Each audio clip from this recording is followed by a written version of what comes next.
Hey guys, welcome back to the channel. Over the past 48 hours or so, in the direct aftermath after Barca got knocked out in the UCL quarterfinal by PSG, of course, in heartbreaking fashion, there's been a lot of different news and stories that have come out of Catalonia, and today I want to talk about two specific stories that I saw that really caught my eye.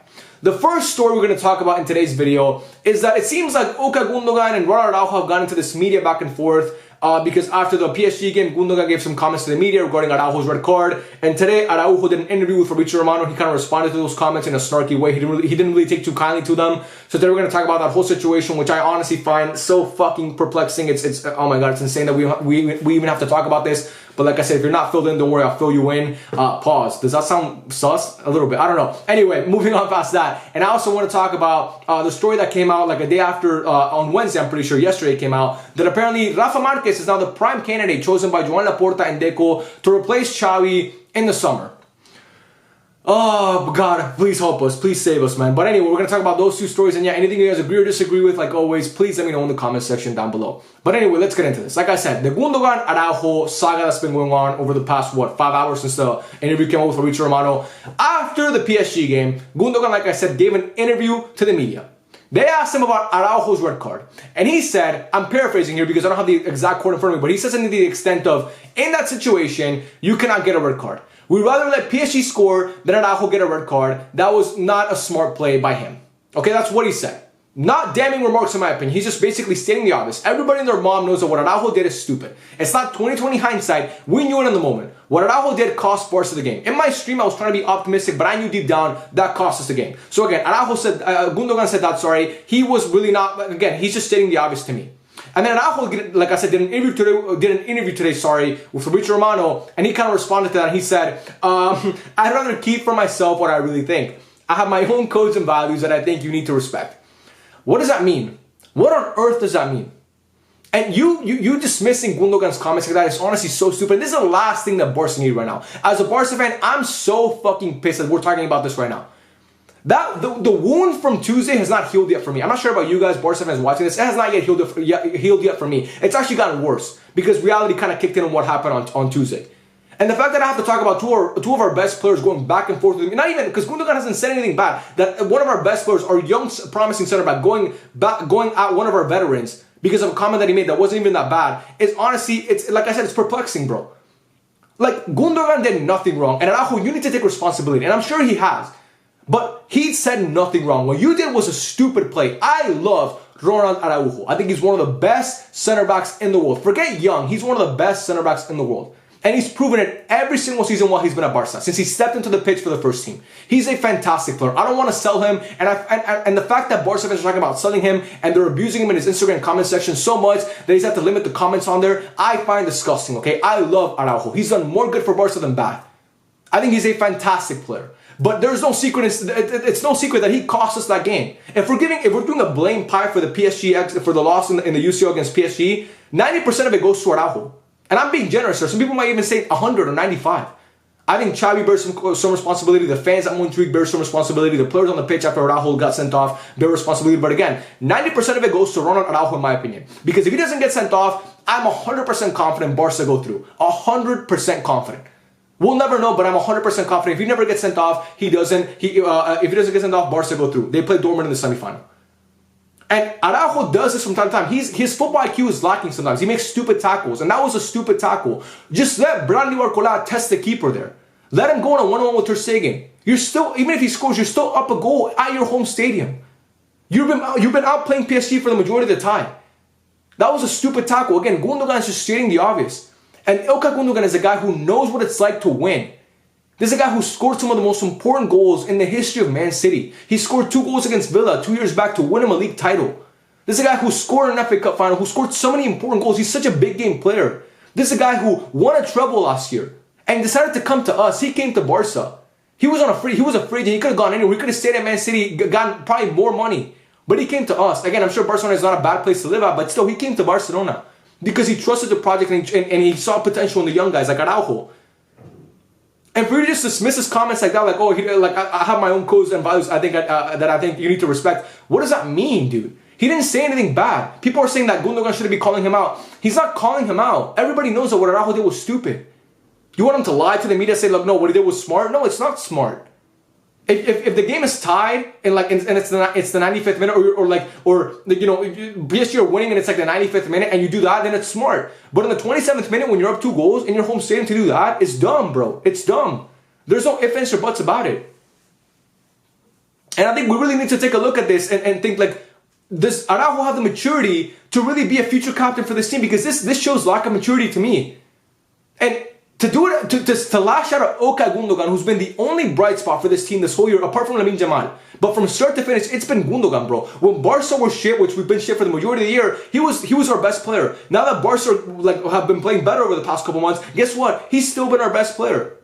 You could throw Pau Cubarsí in there, you could throw Lamine Yamal in there, you could throw some other guys, Rafinha as well, but Okay Gundogan has been the only constant, bro. He's been fantastic this year. We wouldn't even get out of the group stage, honestly, without Okay Gundogan. And again, he fell into our lap. He came to us on a free. He's not saying anything bad. He's really not saying anything bad. And Araujo to come out and just dismiss his comments and be just be so snarky. Like, what are you talking about, bro? Listen to this guy. This guy who knows what it's like to win. And you know, Araujo, you don't know what it's like to win like Gundogan does at least. You've won a league title, good for you. You've won a Copa del Rey, great for you. This is a guy who's won trebles. A treble, I should say. But he's won a treble, which is really hard to do. This is a guy who's won 5 league titles. This is a guy who was a pivotal piece, one of the best players on a Pep Guardiola-led team. That's hard to do. So to me, again, I love Araujo. I think he's one of the best center backs in the world. But to just dismiss Okay Gundogan like that it's blasphemous, bro. Because this guy just wants the best for Barcelona, and he's shown us since he got here. And he's our leader he's one of our leaders on the pitch and probably off the pitch as well. I think Gundogan is more of a quiet guy. I've been watching the Man City documentary that came out about their trouble. Gundogan seems more like a quiet guy, but he's always the guy who's rallying the troops. And I'm sure he's like that for Barcelona as well. And I get that Araujo's probably buttered. He probably feels like he cost Barcelona that game. I'm sure he's aching right now because of that. Because I know he loves his team so much. I know he loves the fan base. I know he loves Barcelona.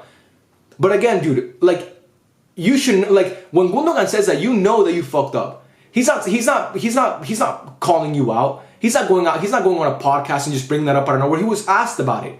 He's just not gonna lie. He's just not gonna lie about it. So again, to me, the fact that Araujo took that so personally and he decided to dismiss a leader of the team and a guy who's again been our only bright spot, because believe it or not, Araujo had his down moments this year. From like December to like January, he was bad for us. Let's be honest here, guys. If you watch Barca games, he was bad for about 2 months. So again, I think Gundogan, if there's anybody that can talk about if there's anybody who has room to talk in Barcelona, it's Okay Gundogan. He's one of the few guys that has room to talk this year because he's the only guy, like I said, who's been consistently great from start to finish. Pau Cubarsí came in January. He hasn't been, like, obviously, Pau Cubarsí has been amazing since he played. Sorry, I spit a lot. Holy fuck. My bad, guys. Say it, don't spray it. That was bad. I'm sorry about that. Oh my god, I'm gonna get flamed for that. But anyway, you guys know, we're not cutting this out. Pau Cubarsí came in January, but he played, like, he wasn't here from September on. Gundogan was here from August on, and he's, again, been amazing to me. So this comment by Araujo really turned me off. It really, really did turn me off, and it's making me question whether this guy actually has the capabilities and the maturity to be a future leader and a future captain for this team, which I think we all believe he was on track to becoming. But anyway, that's what I want to say about that. And now let's talk about the whole Rafa Marquez thing, which really got me riled up, bro. Rafa Marquez is now apparently, according to multiple reports, again, it's not confirmed yet, but according to multiple reports, which again, I'm not sure how reliable they are, but the story's out there. It looks like Rafa Marquez is the guy that Joan Laporta and Deco have chosen to be the next Barcelona manager. This is disappointing, and it's stupid, and I'm so sick of this, bro.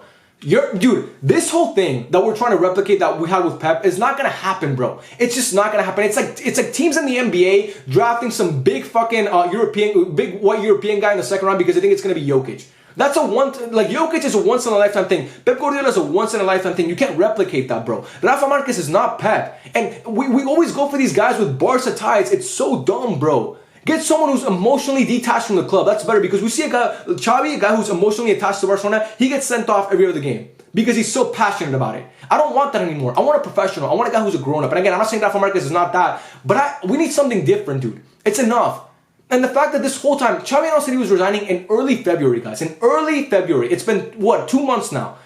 2 months that you've had time to court other coaches. And guess what? Julian Nagelsmann, he's going back to Bayern Munich. Thiago Motta looks like he's going to Juventus. Hansi Flick, he's still out there, but apparently he's still a candidate for Barca, but we don't even know what's happening with him.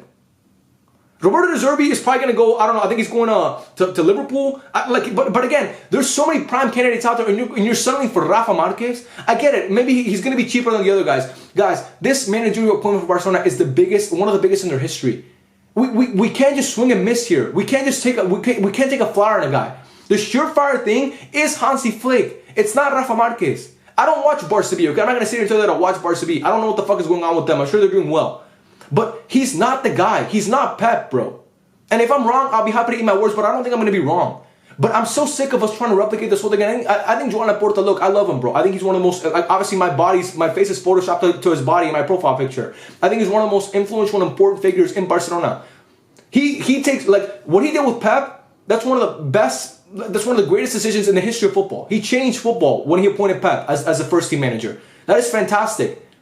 But unfortunately, that's not going to happen again. You're not going to get Lucho again. You're Barcelona. You should be going out there and getting prime candidates. And Hansi Flick, again, say what you want about Hansi Flick. You know what we know about Hansi Flick? He's proven at the top level. We don't know that about Rafa Marquez. Hansi Flick has won a sextuple. The only other manager besides Pep Guardiola who won a sextuple. And again, 2019-2020 Bayern is not 2023-2024 Barcelona. They're very different in a lot of ways. That Bayern team, like I always say, is one of the best teams of all time. This Barca team is not even close. Okay? We're not Bayern. But this is a guy who you know can manage. One thing we know about Hansi Flick, again, he can manage a team. He's good at it. And he has rapport with Lewandowski, which I'm not sure he'll be there. I hope he's not here next year. But again, bro, the settling for Rafa Marquez, once again, it's just so dumb, dude. I don't want Rafa Marquez. I'm sure most Barca fans agree with me. I don't want Rafa Marquez. Give us something to look forward to, bro. It's like doing the same thing over and over again and expecting a different result. You keep doing the same shit and you expect something else to change. No more guys with Barca ties. Bring in someone new. If they have a Barca tie, make sure they're actually a good manager. Please. I can't do this shit, bro. Like when I read the report that Rafa Marquez is like the prime candidate to be Barcelona's next head coach, I almost had a heart attack. I'm not even joking, bro. And I'm a healthy young individual. Why is my heart about to collapse when I read that? It should never be the case. It should never be the case that we're selling for Rafa Marquez. And when and I think it's because Joan Laporta knows that he has no project to sell. And the only fucking idiot, the only guy who's willing to settle for this job is Rafa Marquez. But I think Hansi Flick, like, because he sold us this thing about, I'm talking to Hansi Flick. I know his manager. We're friends. And then just to what? Pull the rug out from under us and just go with the guy that we always knew he was going to hire? It's honestly, I always support this club no matter what. I love this team with all my heart. I adore this team. And no, it could be Mickey Mouse, Donald Duck, it could be Ronald McDonald, it could be, I don't know, anybody managing this team, and I'll tune in every single game, and I'll watch every single game, and no matter win or lose, I'll be here filming a Yap session because I love this team. I really do. And I love talking to you guys about this team. But I want to see something different, bro. And I get the money matters. But again, this managerial appointment can change the future of this club. And if you swing and miss and Barca goes back to being bad like we were under Koeman, guess what? It's going to cost you a lot more money than if you just pay another guy a little bit more money and he brings you back to relevancy. Maybe, who knows, maybe he can win a UCL. Oh, hopefully. Oh, imagine that. Maybe we can make a UCL semifinal. After watching our fucking rivals yesterday, when they lost their goalkeeper, who's one of the best in the world, and their center back, who's one of the best in the world for the entire season, and they still made the UCL semifinal. Are you kidding me, bro? And we're sitting here talking about Rafa Marquez being the next Barca manager. That's where we're heading. They're getting Kylian Mbappe and we're getting Rafa Marquez. I get they have a lot more money than us, but dude, you can go out and get a prime manager. Hansi Flick has told you he wants to come to Barca. Listen to him. Go out and get him. Bring him in. He's been talking about it constantly about him wanting to come to Barca. It's just really frustrating because I think Joan Laporta, again, he came to Barca during a hard time, a difficult time. And the financial situation is not easy. And what he's been doing is honestly really, really good. I don't think he swung and missed with Xavi, but I don't think it was the perfect appointment again, like I've been saying for months now, if you guys have been watching my videos. But bro, I don't know. I don't know if he fires Rafa Marquez, I'm gonna start to doubt whether this guy's the right man to be Barca's president. Because it's just unacceptable. You've had months to actually court other managers, got top candidates out there, and we're gonna, like, I would have loved Julen Nagelsmann at Barcelona. I would have loved them. Even De Zerbi would have gotten, like, I'm not a big fan of De Zerbi, but I would have liked to see De Zerbi or something. Maybe Michel at Girona. Again, Girona fallen off over the past couple months, but still, the guy's proven that he could contend with Madrid and Barcelona for a league title for like what, 5 months. Alguacil at Real Sociedad. Again, Sociedad had been bad over the past couple months as well. Not nowhere near as good as it were early in the first half of the year. But bro, it's just Rafa Marquez, really the Barca B coach because you're trying to replicate Pep, because you're trying to be cheap. Come on, man. Come on. It's not good enough. It's just not good enough. And we the fans expect better and we want better. Because you've sold us on this whole project, and you know we're working towards that, but still we're a long way to go. And I just want somebody who's going to come in and actually do a good job. That's all we want. We want someone that's going to come in that's been proven. But again, that's just my opinion. Let me know what you guys think. This video is already long enough as it is. I love every single one of you, man. Thank you so much for watching again. Let me know your thoughts and comments on everything I just said today, whether the Gundogan situation or this, in the comment section down below. And yeah, man, I love every single one of you. Thank you so much for watching, and I'll catch you guys on the next one. Peace out.